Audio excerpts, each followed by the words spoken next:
नमस्कार, आप देख रहे हैं न्यूज 69 चैनल और मैं हूं आपके साथ अंकिता। चलिए रुक करते हैं खबरों की ओर। बागेश्वर धाम के पीठाधीश्वर पंडित धीरेन्द्र कृष्ण शास्त्री पर कांग्रेस प्रवक्ता मुकेश नायक ने बड़ा हमला बोला। उन्होंने कहा कि पंडित धीरेन्द्र शास्त्री संत नहीं बल्कि सेलिब्रिटी हैं। इसी के साथ उन्होंने कई आरोप भी लगाए हैं। दूसरी तरफ भारतीय जनता पार्टी का कहना है कि सनातन धर्म के खिलाफ बयानबाजी करना कांग्रेस की पुरानी आदत है। बता दें कि बागेश्वर धाम में 251 कन्याओं के विवाह की तैयारियां चल रही हैं। वहीं कैंसर अस्पताल का भूमि पूजन भी होने वाला है। प्रधानमंत्री नरेंद्र मोदी दोनों ही कार्यक्रम में शिरकत करेंगे। इसको लेकर तैयारियां अंतिम चरण में चल रही हैं। पंडित धीरेन्द्र कृष्ण शास्त्री ने अपने अनुयायियों को भी आमंत्रित किया है। इसी दौरान मंगलवार को प्रदेश कांग्रेस मीडिया विभाग के अध्यक्ष मुकेश नायक ने पंडित धीरेन्द्र कृष्ण शास्त्री पर गंभीर आरोप लगाए। उन्होंने कहा कि पंडित धीरेन्द्र कृष्ण शास्त्री संत नहीं बल्कि सेलिब्रिटी है। उन्होंने ये भी कहा कि पंडित धीरेन्द्र शास्त्री को शास्त्रों का ज्ञान नहीं, वे अपनी कथाओं में जो दावे कर रहे हैं वे शास्त्रों के मुताबिक गलत है। मुकेश नायक का कहना है कि पंडित धीरेन्द्र कृष्ण शास्त्री को महाराष्ट्र से अपनी कथा अधूरी छोड़कर आना पड़ा। महाराष्ट्र में वैज्ञानिकों के सवालों का पंडित दिन कृष्ण शास्त्री के पास कोई जवाब नहीं था, इसलिए उन्हें बेरंग लौटना पड़ा। नायक ने धीरेन्द्र शास्त्री को उचक्का बोल दिया। वहीं बीजेपी ने कहा कि सनातन धर्म का अपमान कांग्रेस की पुरानी आदत है। मध्य प्रदेश बीजेपी के मीडिया प्रभारी आशीष अग्रवाल ने कांग्रेस के आरोपों पर पंडित धीरेन्द्र कृष्ण शास्त्री का समर्थन किया। उन्होंने कहा कि वे ऐसे संत हैं जिनके विश्व भर में लाखों अनुयायी हैं। कांग्रेस हमेशा से सनातन धर्म के विरोध में बयान देती आई है। कांग्रेस के प्रवक्ता ने कई बार कोई नई बात नहीं की। अग्रवाल बोले कि बागेश्वर धाम में 251 कन्याओं के विवाह की तैयारियां चल रही हैं। वहीं कैंसर अस्पताल का भूमि पूजन भी होने वाला है। प्रधानमंत्री नरेंद्र मोदी दोनों ही कार्यक्रम में शिरकत करेंगे। इसको लेकर तैयारियां अंतिम चरण में चल रही हैं। पंडित धीरेन्द्र कृष्ण शास्त्री इस कार्यक्रम में अध्यक्षता करेंगे। पहले सुने क्या बोले मुकेश नायक।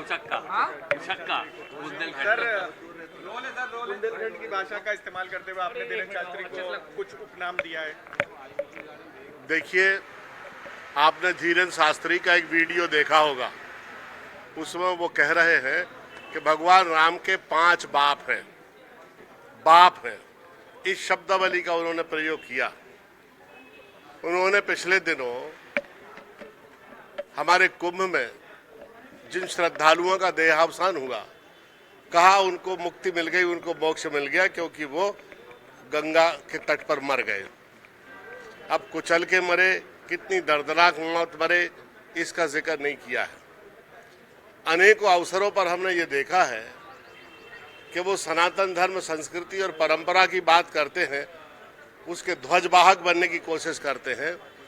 हिंदू राष्ट्र वो बनाएंगे इसकी बात करते हैं और उन्हें रंच मात्र भी भारतीय संस्कृति, धर्म और परंपरा का ज्ञान नहीं है।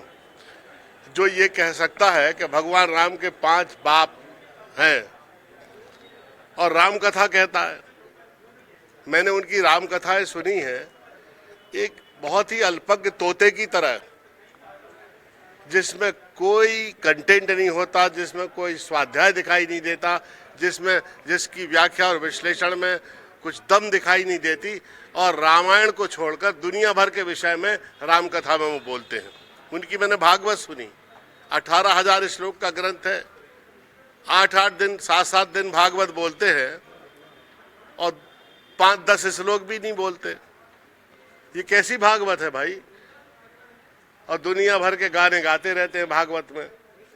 ये सनातन धर्म, संस्कृति और परंपरा की नाक कटवाने वाले लोग हैं, इन्हें कोई ज्ञान नहीं है।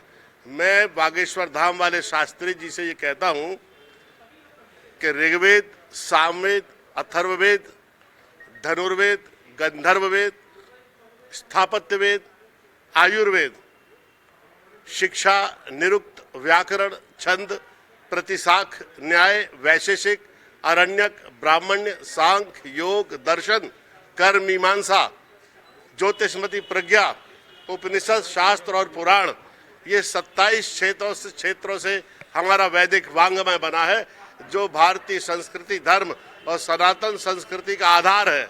क्या जानते हैं इस बारे में? वो उनके व्यक्तित्व को लेकर क्या कहेंगे? जिस तरीके उनका वो नंबर 1 के उचक्के व्यक्ति हैं जो कह रहे भगवान राम के 5 बाप थे। है इस तरह की बातें कर रहे हैं। वो क्या पूरे देश को अल्पज्ञ समझ रहे हैं, मूर्ख समझ रहे हैं? 1947 के बाद भारत और पाकिस्तान का विभाजन हुआ।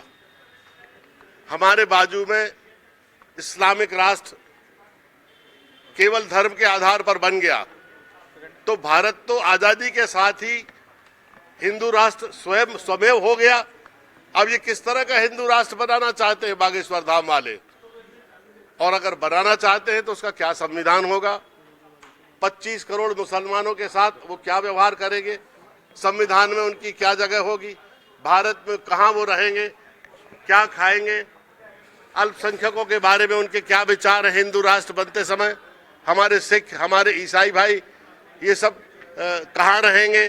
क्या इनका स्थान होगा? भारत की अनेक भाषाएं, भारत के अनेक क्षेत्र और भारत की जो समृद्ध विविधता है, उसको लेकर उनके दिमाग में क्या रोड मैप है? उनको दो कौड़ी की तो जानकारी नहीं है, वो उचक रहे हिंदू राष्ट्र बनाना है।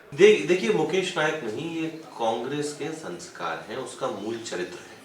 इन्हें न सनातन स्वीकार, न सरकार स्वीकार और न सामाजिक सरोकार स्वीकार। इसीलिए जब जब कुछ अच्छा होता है तो उनके पेट में दर्द होता है। ये वही कांग्रेस है जो सनातन को समाप्त करने के लिए इंडी गठबंधन रचती है, जो प्रभु राम को काल्पनिक बताती है, जो सेना के शौर्य पे सवाल उठाती है, जो वैक्सीन को अपमानित करती है। तो इनको तो सबसे आपत्ति है।